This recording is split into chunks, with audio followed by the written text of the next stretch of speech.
ಬೆಂಗಳೂರಿನ ಬ್ಯಾಪ್ಟಿಸ್ಟ್ ಆಸ್ಪತ್ರೆಯಲ್ಲಿ ನೂತನ ರೇಡಿಯೇಷನ್ ಥೆರಪಿ ಸರ್ವಿಸ್ಗೆ ಸಿಎಂ ಚಾಲನೆ ಕೊಟ್ಟಿದ್ದಾರೆ. ಕ್ಯಾನ್ಸರ್ಗೆ ಸೂಕ್ತ ಚಿಕಿತ್ಸೆ ನೀಡುವ ಅತ್ಯಾಧುನಿಕ ಟ್ರೂಬಿಮ್ ಲಿನಿಯರ್ ಆಕ್ಸಿಲೇಟರ್ ಎಂಬ ಸಾಧನ ಇದಾಗಿದೆ. ಈಗಾಗಲೇ ರಾಮಯ್ಯ ಆಸ್ಪತ್ರೆಯಲ್ಲಿ ಈ ಉಪಕರಣವಿದ್ದು, ಇದೀಗ ಬ್ಯಾಪ್ಟಿಸ್ಟ್ ಆಸ್ಪತ್ರೆಯಲ್ಲೂ ಅತ್ಯುನ್ನತ ಚಿಕಿತ್ಸೆ ಸಿಗಲಿದೆ. ಇತ್ತೀಚಿನ ದಿನಗಳಲ್ಲಿ ಕ್ಯಾನ್ಸರ್ ರೋಗಿಗಳ ಸಂಖ್ಯೆ ಹೆಚ್ಚಾಗ್ತಾ ಇದೆ. ಪ್ರಾರಂಭದಲ್ಲೇ ಕ್ಯಾನ್ಸರ್ ಮಟ್ಟ ಹಾಕಲು ಚಿಕಿತ್ಸೆ ನೀಡಬೇಕು. ಈ ಅತ್ಯಾಧುನಿಕ ಯಂತ್ರೋಪಕರಣದ ಮೂಲಕ ಅತಿ ವೇಗವಾಗಿ ಚಿಕಿತ್ಸೆ ನೀಡಲು ಸಾಧ್ಯ ಹಾಗೂ ಕಡಿಮೆ ವೆಚ್ಚದಲ್ಲಿ ಚಿಕಿತ್ಸೆ ಸಿಗಲಿದೆ.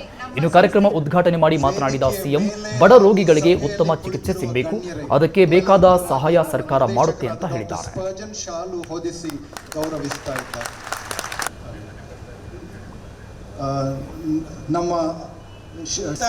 ನಾವೆಲ್ಲರೂ ಹಾಗೆ ನಿಂತಿರುವಾಗ ರಾಷ್ಟ್ರಗೀತೆಯೊಂದಿಗೆ ಕ್ಯಾನ್ಸರ್ ಪೇಷಂಟ್ಗಳಿಗೆ ಟ್ರೀಟ್ಮೆಂಟ್ ಮಾಡ್ತಕ್ಕಂಥ ಆಧುನಿಕ ಮಿಷಿನ್ ಇದು.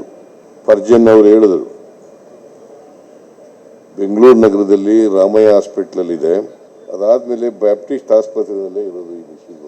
ಬಹಳ ಸಂತೋಷ. ಅತ್ಯಾಧುನಿಕ ಮಿಷಿನ್ ಅನ್ನ ಪಡ್ಕೊಂಡು ಕ್ಯಾನ್ಸರ್ ಪೇಷಂಟ್ಗಳಿಗೆ ಅದರ ಟ್ರೀಟ್ಮೆಂಟ್ ಅನ್ನು ಕೊಡ್ತಾ ಇರ್ತಕ್ಕಂಥದ್ದು it's A most advanced treatment. ಬಹಳ ಜನ ಇತ್ತೀಚಿನ ದಿನಗಳಲ್ಲಿ ಕ್ಯಾನ್ಸರ್ ರೋಗಕ್ಕೆ ತುತ್ತಾಗ್ತಾ ಇದ್ದಾರೆ. ಸಾಮಾನ್ಯವಾಗಿ ಕ್ಯಾನ್ಸರ್ ರೋಗ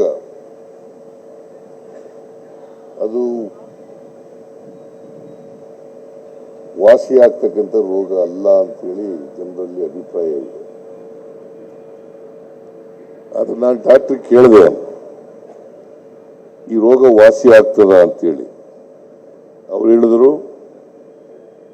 ಇನಿಷಿಯಲ್ ಸ್ಟೇಜ್ನಲ್ಲಿ ಡಯಾಗ್ನೈಸ್ ಆದರೆ ಸಾಧ್ಯ ಇದೆ ಅಂತಕ್ಕಂಥದ್ದು. ಅನೇಕ ಜನ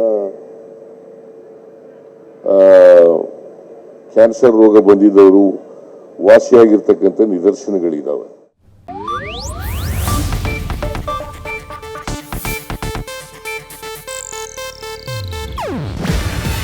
ಇದು ಏಷ್ಯಾನೆಟ್ ನ್ಯೂಸ್ ನೆಟ್ವರ್ಕ್ ಪ್ರಸ್ತುತಿ. ನೀವು ನೋಡ್ತಿದ್ದೀರಾ ಏಷ್ಯಾನೆಟ್ ಸುವರ್ಣ ನ್ಯೂಸ್.